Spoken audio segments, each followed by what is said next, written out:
Good morning students, कैसे हैं आप सब। आशा है कि आप सभी स्वस्थ होंगे और मन लगाकर पढ़ रहे होंगे। तो बच्चों, आज का जो हमारा टॉपिक है वो है पर्यायवाची शब्द।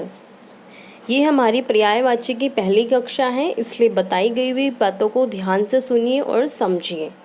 पर्यायवाची या फिर समानार्थी एक बात है, यानी कि अगर आपको पूछा जाए कि पर्यायवाची शब्द को और किस नाम से जाना जाता है तो उसका उत्तर होना चाहिए पर्यायवाची शब्द को हम समानार्थी शब्द के नाम से भी जानते हैं, यानी कि सिमिलर वर्ड।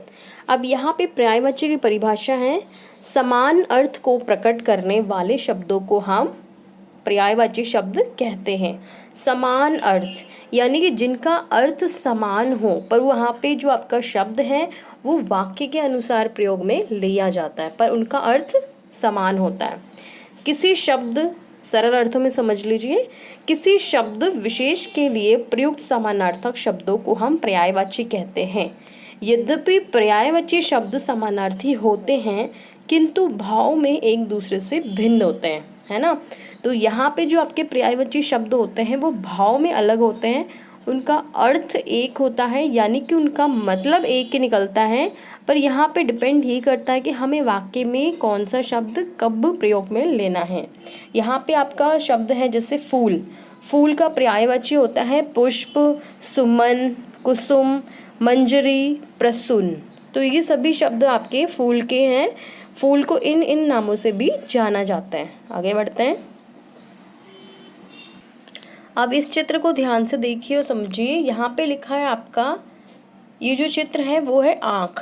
आँख को हम और किन नामों से जानते हैं? चक्षु, नेत्र और नयन। ये है आपका फूल कमल का, इसको हम किस नाम से जानते हैं? कमल, जलज, पंकज, है ना। तो ये जो आपके शब्द लिखे हुए वो है आपके समानार्थी यानी कि पर्यायवाची शब्द। यहाँ पे कुछ और उदाहरण भी हैं, जैसे अग्नि के लिए आग, अनल, पावक। आग का पर्यायवाची होगा दृग, चक्षु, नयन, नेत्र, लोचन। आकाश का पर्यायवाची है अंबर, गगन, नभ, व्योम, अंतरिक्ष। ईश्वर का पर्यायवाची है भगवान, प्रभु, देव, स्वामी। कमल का पर्यायवाची है पंकज, पद्म, जलज, राजीव।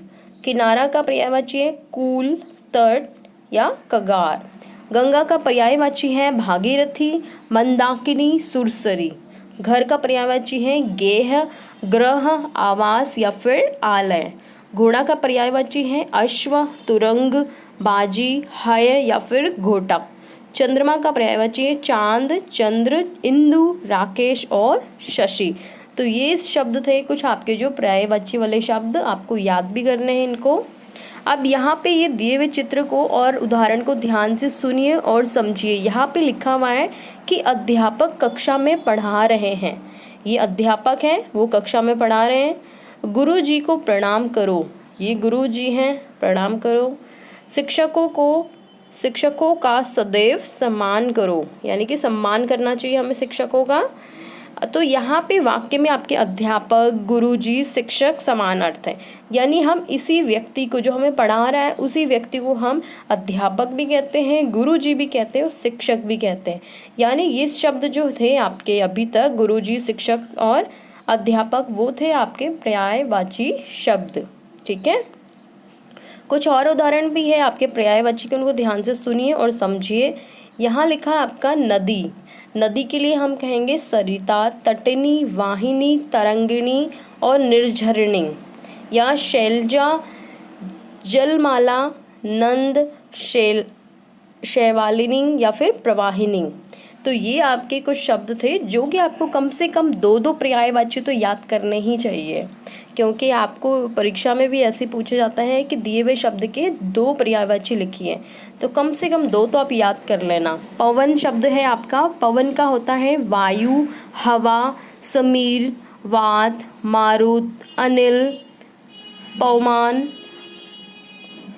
प्रब्जन और प्रवाद, समीरण, मातरिक्षा या फिर ब्यार।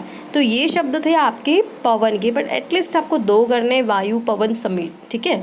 मनुष्य के जो पर्यायवाची है वो है आदमी, नर, मानव, मानुष, मनुज। ठीक है। वस्त्र के आपके कपड़ा, वसन, चीर, परिधान या फिर पट। आनंद के हैं आपके हर्ष, सुख, आमोद, प्रसन्नता, प्रमोद, उल्लास या खुशी। इसको हम आनंद के नाम से जानते हैं।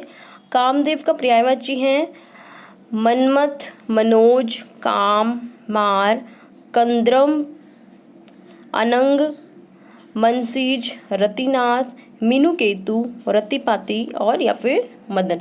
अब देखिए मैंने इतने सारे पर्यायवाची इसलिए दिए ताकि बच्चे को कम से कम एक या दो तो याद हो जाए। अगर जो आपको सरल लगता है, जैसे वायु, हवा सरल लग रहा है आपको, ये पट आपको सरल लग रहा है, इजी आपको उठा के याद करना है। अगर कोई डिफ़िकल्ट है, कोई आपको प्रोनाउंस करने में भी प्रॉब्लम हो रही है, तो आप उसको ज़रूरी नहीं याद करें, पर आसान, जैसे सुख को ले लीजिए, प्रसन्नता को ले लीजिए, है ना। तो यहाँ पे अगला है आपका कृष्ण। कृष्ण जो कि भगवान के लिए है। कृष्ण का है राधापति, घनश्याम, मुरारी, माधव, गिरिधर, केशव, गोपाल, गिरिधारी, मुरलीधर, कन्हैया या फिर मोहन। ये शब्द थे आपके कृष्ण जी के लिए पर्यायवाची रूप। अब एक बार बच्चों पढ़ी हुई बातों के बाद फिर से दोहरा लेते हैं और देखते हैं कि आपको कितना कुछ समझ आ गया। तो ये थे आपके पर्यायवाची शब्द। पर्यायवाची वो होते हैं जो हमें समान अर्थ देते हैं। उनका अर्थ तो एक होता है पर उनका जो भाव है वो वाक्य के अनुसार होता है। जैसे कि फूल के लिए पुष्प, सुमन, कुसुम, मंजरी, प्रसून। ठीक है। और जैसा कि हमने चित्र में भी जाना था कि यहाँ पे जो अध्यापक हैं, गुरु जी हैं, जो शिक्षक हैं, जो हमें शिक्षा प्रदान कर रहे हैं, उनको हम कितने नामों से जानते हैं, पर वो है एक ही व्यक्ति। एक ही व्यक्ति के लिए हमने इतने सारे प्रयोग लिए शब्दों का। तो ये शब्द भी आपके कहलाएंगे पर्यायवाची शब्द। ठीक है। आशा है कि आपको समझ आया होगा कि पर्यायवाची शब्द क्या होते हैं, इनका क्या अर्थ होता है और इनका भाव कब बदल जाता है वाक्य के अनुसार। अब यहाँ पे कुछ प्रश्न हैं जो कि आपको स्वयं करने हैं। नीचे दिए गए शब्दों के दो दो पर्यायवाची लिखने हैं। चंद्रमा, रात्रि, सूर्य, गंगा, आकाश। तो बच्चों आपको चंद्रमा के लिए जैसे राकेश, सोम, शशि, ऐसे दो शब्द लिखने हैं। आपको ये सभी प्रश्न अपने आप करने हैं। आज का आपका गृह कार्य है, कॉपी में लिखना है और याद करना है। अगली कक्षा में मिलेंगे हम नए टॉपिक के साथ। तब तक के लिए धन्यवाद।